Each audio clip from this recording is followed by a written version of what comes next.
Shrek के राक्षसों की पिछली पीढ़ी 10,000 साल बाद भी बहुत ज्यादा फेमस है। अकादमी में तांग सेन, जियोवू और बाकी श्रेक राक्षसों के स्मारक हैं। उन्होंने उस समय के शिक्षकों पर भी ध्यान दिया। उन्होंने ग्रैंड मास्टर लियू एरलोन और निर्देशक फ्लैंडर की स्मृति को अमर कर दिया। यह बहुत अच्छा है कि 10,000 वर्षों के बाद हर कोई श्रेक के राक्षसों की पिछली पीढ़ी के बारे में जानता है। वे सभी नायक माने जाते हैं। नए सीगौर तांग सेन की कहानी भी संरक्षित है, जिसने स्वर्गीय साम्राज्य को जीत दिलाई। इस ट्रेलर में श्रेक मॉन्स्टर्स की पुरानी और नई पीढ़ी एक ही फ्रेम में है। अकादमी की वर्तमान प्रतिभाओं के पास देखने के लिए कोई है। इस बार मुख्य किरदार हो युहाओं पर बहुत ध्यान दिया गया। वह और बेई अच्छे दोस्त बनने से पहले लड़ेंगे, ठीक वैसे ही जैसे तांग सेन और दाई मुबाई ने अपने समय में किया था। ब्लू लाइटिंग टायरानो ड्रैगन की भावना के साथ बे बहुत मजबूत है। वह श्रेक मॉन्स्टर्स का कप्तान है। उसके साथ लड़ाई निश्चित रूप से रोमांचक होगी। और हाँ, अगर इस चैनल को प्लीज सब्सक्राइब कर लेना। हो युहाओं ने आकाश में एक विशाल राजसी अजगर का सामना किया। वे एक साथ स्टार फॉरेस्ट से चले। सबसे पहले हो युहाओं अकेली थी, लेकिन बी और तांग से मिलने के बाद उन तीनों ने एक साथ यात्रा की। यह सिर्फ इतना है कि हो युहाओं अधिक भाग्यशाली था। जंगल में प्रवेश करने पर वह पहली बार मिलियन वर्ष पुराने आध्यात्मिक जानवर बर्फ रेशम कीट से मिला और उसके साथ विलय करने के बाद ही वह अपने दोस्तों से मिला। हो युहाओं अपेक्षाकृत युवा है और वह बी और तांग का एक विशिष्ट छोटा भाई है। बड़ों की देखभाल के लिए धन्यवाद। हो युहाओं श्रेक अकादमी तक आसानी से पहुंचने में सक्षम थी। उन्होंने जल्दी से एक दोस्ताना बंधन स्थापित किया और कुछ कारनामों के बाद वे तीनों आखिरकार श्रेक अकादमी पहुंचे। यह देखा जा सकता है कि 10,000 वर्षों के बाद अकादमी और भी बड़ी हो गई है और यहाँ तक कि द्वार भी पहले की तुलना में अधिक राजसी दिखते हैं। ऐसा लगता है कि यह स्थान पूरे मार्शल महाद्वीप के युवा मास्टर्स के लिए एक संपन्न प्रशिक्षण सुविधा बन गया है। नई श्रेक अकादमी वास्तव में अधिक प्रभावशाली हो गई है। इसका क्षेत्र बहुत बढ़ गया है। प्रवेश द्वार पर श्रेक के साथ राक्षसों की मूर्तियां हैं। यहाँ जियोवू और झुकिंग और मा होंगजुन और दाई मुबाई और ऑस्कर के साथ निंग रोरॉन है। और सबके पीछे केंद्र में तांग सान है, जो समुद्र देवता और असुर बन गया। इसके अलावा एक बार स्वर्ण लौह त्रिभुज को मूर्तियों के रूप में दिखाया गया है, क्योंकि उन्होंने श्रेक अकादमी की स्थापना की थी।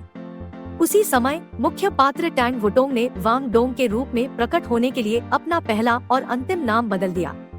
जब हो युहाओं ने पहली बार वांग डोंग को देखा तो वह उसकी शक्ल देखकर चकित रह गया। उसने कभी नहीं सोचा था कि इस दुनिया में इतना सुंदर लड़का भी हो सकता है। लेकिन हम जानते हैं कि यह वेश में टैंग वुटोंग था। वे अच्छे दोस्त बन गए, एक साथ पढ़े, एक साथ खेले, बाइक की सवारी की और अकादमी में काफी समय बिताया। ट्रेलर को देखते हुए हो युहाओं की अपने दोस्तों और श्रेक अकादमी के शिक्षकों के साथ अच्छी पटती थी, लेकिन उसके दिल में एक गहरी नफरत थी और यह नफरत उसकी मां की मृत्यु से जुड़ी थी। यह ध्यान देने योग्य है कि हो युहाओं की लड़ाई की भावना बहुत ही खास है। आध्यात्मिक आंखें। टैंग सेन की बैंगनी आंखों के विपरीत हो युहाओं की आंखें अलग दिख रही थी। यह मानव आत्मा का एक उत्परिवर्तित प्रकार है जो दुर्लभ है। हमारी आंखों के सामने आत्मा का उत्परिवर्तन हो रहा है। यह उपयोगकर्ता को अपने आसपास की दुनिया को अधिक स्पष्ट रूप से देखने और समय की धारणा को धीमा करने की अनुमति देता है। हो युहाओं की दो चांदी सफेद आंखें हैं, जो एक उत्परिवर्तन के बाद दिखाई दी और बाद में विकसित हुई। उदाहरण के लिए, बाद में वह स्वर्ण स्तर का जागरण प्राप्त करेगा। इसके अलावा हो युहाओं का जन्म पतली रक्त वाहिकाओं और कमजोर शरीर के साथ हुआ था, इसलिए उसके लिए गुरु बनना आसान नहीं था। पहले भाग में तांग सेन पहले जानवर का शिकार करने और उसे मारने के लिए स्टारी फॉरेस्ट में गया, जो कि नशे में सांप था। और टैंग सेन की 10 लाख वर्षों में पहली अंगूठी डीप सी वेल किंग से आई थी, जब वह एक टाइटल था। हालांकि हो युहाओं के साथ चीजें अलग हैं। बिल्कुल शुरुआत में उसे लाखों साल पुरानी आध्यात्मिक अंगूठी मिलती है।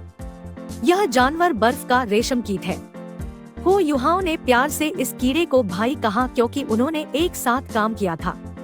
हो युहाओं ने निश्चित रूप से अपनी असली अंगूठी को छुपाया और कहा कि उसकी पहली अंगूठी 10 साल के लंगूर जानवर से आई थी। हमें तांग सेन और जियोवू के दृश्य भी दिखाए गए। पिछले वीडियो में हमने कहा था कि वे दैवीय क्षेत्र में हैं और मार्शल महाद्वीप के मामलों पर चर्चा की। उनके पास कहीं उनकी छोटी बेटी टैंग वुटोंग है। दिलचस्प बात यह है कि जियोवू अपने घुटनों के बल बैठा है जैसे सोच रहा हो, और तांग सेन ने अपनी पारंपरिक डबल गॉड पोशाक आधा असुर और आधा सी गॉड पहन रखा है। जैसा कि हम देख सकते हैं, दैवीय क्षेत्र सुरम्य दृश्यों वाला एक बहुत ही सुंदर स्थान है। ट्रेलर को देखते हुए हम कई दिलचस्प घटनाओं और नए नायकों के रोमांच की प्रतीक्षा कर रहे हैं। और सबसे महत्वपूर्ण बात, पहले भाग के पात्रों के बारे में मत भूलना। श्रेक मॉन्स्टर्स की पिछली पीढ़ी और नई पीढ़ी का यह संबंध बहुत सामंजस्यपूर्ण है। देखने के लिए आपका बहुत बहुत धन्यवाद। टिप्पणियों में लिखें कि आपको क्या लगता है कि श्रेक मॉन्स्टर्स की नई टीम पिछली टीम की तरह ही शानदार होगी। चैनल को सब्सक्राइब करें और बाय बाय।